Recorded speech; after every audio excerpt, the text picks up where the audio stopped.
नमस्कार, special report में एक बार फिर से आपका स्वागत है। सुषमा स्वराज ने उधर पाकिस्तान को घेरा है यूएनजीए में, इधर सिंधु जल समझौते पर सख्त हो गई है सरकार। सूत्रों के हवाले से जो खबर आ रही है, सिंधु जल आयोग की अगली बैठक के आसार कम ही हैं। यानी सिंधु जल समझौते पर हिंदुस्तान की तरफ से जिस सख्त कदम की बात हो रही थी, कम से कम उसके संकेत मिल रहे हैं। माना जा रहा है कि सिंधु जल आयोग की बैठक नहीं होगी। आतंकवाद रोके बिना अब आयोग की बैठक नहीं होगी, यह साफ कह दिया गया है ताकि पाकिस्तान ये समझ ले कि आतंकवाद नहीं रोकने पर सिर्फ बातचीत आगे बढ़ने की बात नहीं है, बल्कि हर मुद्दे पर उसको घेरा जाएगा। सिंधु जल कमिश्नर दरअसल दोनों देशों की तरफ से होते हैं, वो लगातार मिलते रहते हैं, उनकी बैठक होती है, 6 महीने में एक बार बैठक होती है ताकि ट्रीटी को सही ढंग से उसका पालन करके आगे बढ़ा जाए। लेकिन वो बैठक अब नहीं होगी। आतंकवाद खत्म करे पाकिस्तान, उसके बाद ही ये बैठक होगी।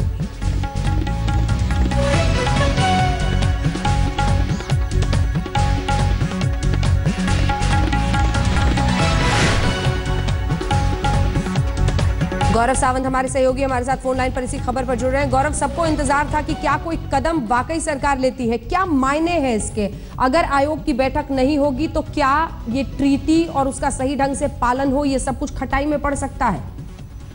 बहुत अहम कदम हमारे सूत्र बता रहे हैं प्रधानमंत्री कार्यालय में जो भारत उठाने जा रहा है वो ये है कि जब तक पाकिस्तान की तरफ से आतंकवाद बंद नहीं होगा तब तक सिंधु नदी का जो आयोग है वो मिलेगा ही नहीं। तो अगर पाकिस्तान को इस पर कोई विवाद है या कोई प्रश्न पूछना है या कोई बात करनी है तो पाकिस्तान को पहले आतंकवाद रोकना होगा। ये तो हुई पहली बात।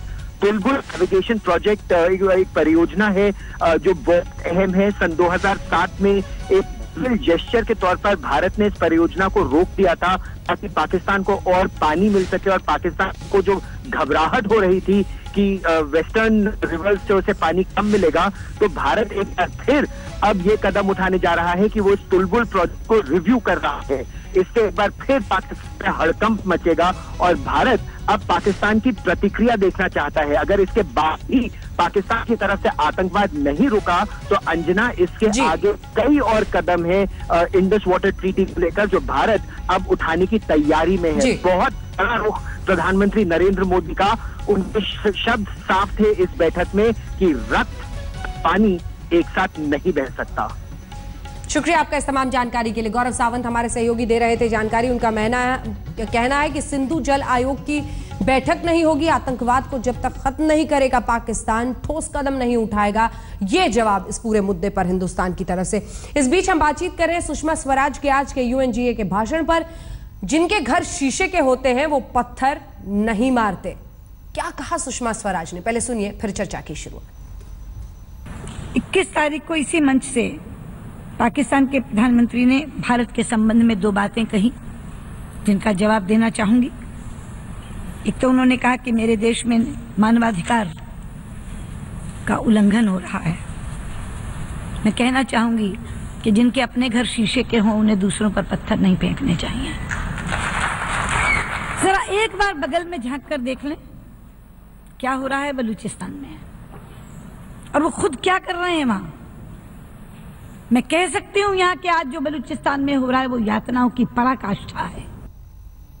झांकना क्या है, पाकिस्तान ही वहां पर कर रहा है। और जिस तरह से जिनोसाइड लगातार बलूचिस्तान में पाकिस्तान की सेना कर रही है, उसको लेकर जबरदस्त आक्रोश, गुस्सा, विरोध पूरे विश्व में अब बलूच कर रहे हैं। सभी खास मेहमान हमारे साथ बने हुए हैं, लेकिन इस बीच एक बार फिर आपको सुना देते हैं पाकिस्तान से दोस्ती के बदले क्या मिला पठानकोट और उरी और बहादुर अली। सुनिए।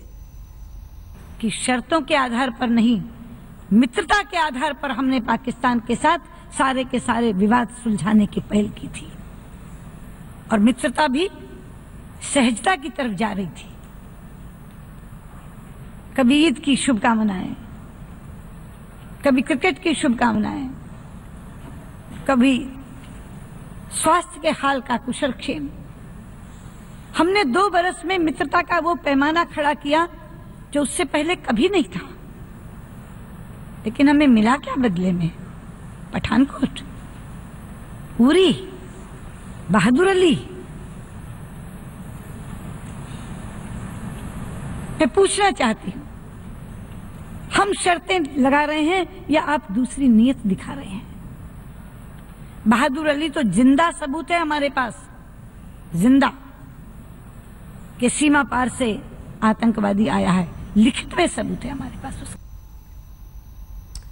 शर्तें हम लगा रहे हैं या आप सिर्फ बहाना बना रहे हैं? इस बीच कश्मीर पर क्या कहा, सुनिए।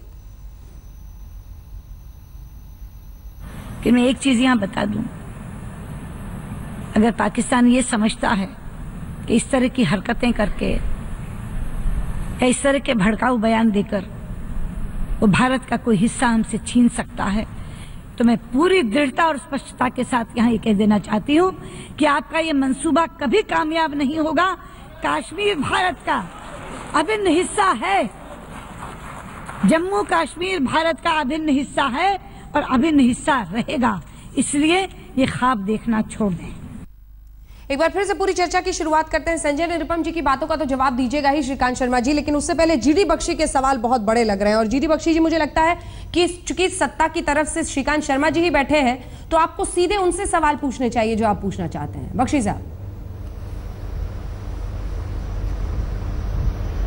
देखिए श्रीकांत जी, मैं एक बूढ़ा सैनिक हूं, इस देश का नमक खाया है मैंने, बहुत लड़ाइयों में हिस्सा लिया है। सिपाहियों को उनकी इज्जत बड़ी प्यारी होती है। आज न सिर्फ हम सिपाहियों की इज्जत का सवाल है, हमारे देश की इज्जत का भी सवाल है। 30 साल से हम लोग लगातार पाकिस्तान का कहर सहते आ रहे हैं। पंजाब में, जम्मू कश्मीर में, भारत के एक एक शहर में बम फट चुके हैं, लोगों की लाशें बिछ चुकी हैं। अब आपका देश जानना चाहता है कि हमने क्या शास्त्रार्थ किया। बहुत अच्छा किया, बहुत अच्छे आर्गुमेंट्स हमने दिए। मैं एक बार फिर मुबारकबाद देता हूं सुषमा जी को कि मातृभाषा में, बड़ी भद्र भाषा में उन्होंने हमारे देश का केस वहां पे पेश किया है, बड़ी सिविलाइज्ड लैंग्वेज में। अफसोस की बात यह है कि सीमा के पार जो लोग हैं वो सिविलाइज्ड नहीं हैं, उनकी हरकतें सिविलाइज्ड नहीं है। और हमने अभी तक बात करी ये डेमोक्रेटिक लीडर से, वो उसका क्या मायने है, क्या वजूद है पाकिस्तान में? इस शरीफ की चलती नहीं, दूसरा शरीफ नहीं है, उसने हमारे आदमी मरवाए। जब हम इनसे बात कर रहे थे नवाज शरीफ साहब से, वो चालें चल रहे थे हमारी पीठ पीछे, छुरे एक के बाद नहीं, कोई 3-4 छुरे घोंप दिए जब तक हमने तंग आके पीस प्रोसेस नहीं बंद किया। अब तो साहब उन्होंने हमारा इम्तिहान ले लिया है जैसे। और देश में मैं अपनी बात नहीं कर रहा, आप जानते हैं आपकी कार्डर बेस्ड पार्टी है, आपका ग्रास रूट से कांटेक्ट है, आप जानते हैं देश में क्या भावना है। और मेरा सुझाव, मेरा बड़ी नसीहत एक बूढ़े सिपाही की हैसियत से, कि ये बातों से नहीं जाएगा। लातों के भूत कभी बातों से नहीं माने हैं। श्रीकांत शर्मा जी, हमें झिझकना नहीं चाहिए वो कड़े कदम उठाने के लिए जो अब जरूरी होते जा रहे हैं। श्रीकांत शर्मा जी।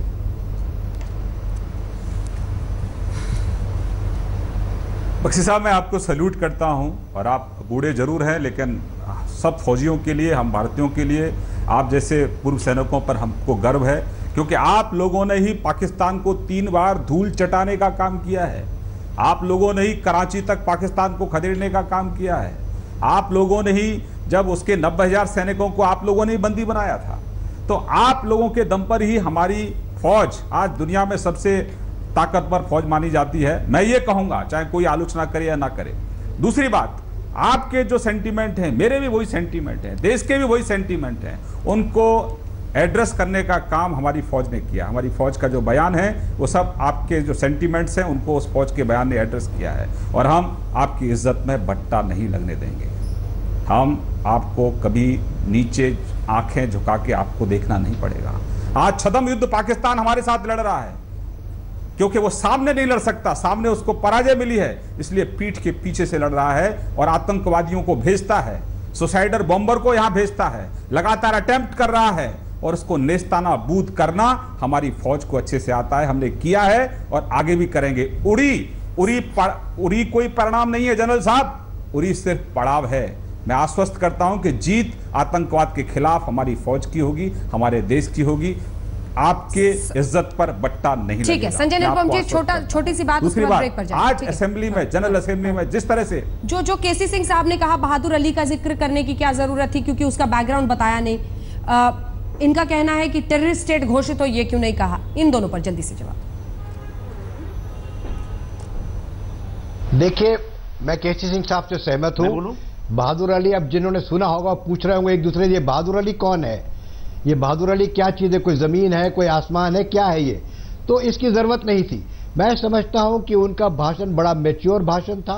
हाँ। उन्होंने बहुत अच्छे लफ्जों में जिस किस्म की language United nation general assembly में होनी चाहिए उस लैंग्वेज में बताया। ये वहां की लैंग्वेज नहीं है कि जोर जोर से चिल्लाएं और जोर जोर से किसी और की स्क्रिप्ट पढ़ के सुनाएं। संजय जी, 2 लाइन में कंक्लूडिंग रिमार्क, वही वहां की गरिमा है। जी, वक्त की कमी है। 2 लाइन में जल्दी से संजय जी। देखिए, ऐसा है अंजना जी, पाकिस्तान की तरफ से लगातार गोलियों की बौछार हो रही है, हम पे हमले हो रहे हैं और हम भाषण पे भाषण दिए जा रहे हैं। अच्छा भाषण सबको अच्छा लगता है, लेकिन क्या आज महज भाषण देने का वक्त है? पूरा देश उसका खून खौल रहा है, पूरा देश उरी हमले को एक्सेप्ट ही नहीं कर पा रहा, बर्दाश्त नहीं कर पा रहा है, और ऐसे में सरकार की तरफ से सख्त कदम उठाए जाने की, और देश में बहुत ज्यादा गुस्सा है जिसका आप इजहार कर रहे हैं, लेकिन इन सब के बीच एक ब्रेक के लिए हमें रुकना पड़ रहा है। फौरन लौट रहे हैं, देखते रहिए आज तक। जो देश आतंक फैला रहे हैं उन्हें अलग थलग कर देंगे, ये भी कहा सुषमा स्वराज ने। सुनिए। यदि कोई देश इस तरह की रणनीति में शामिल नहीं होना चाहता तो फिर हम उसे अलग थलग कर दें।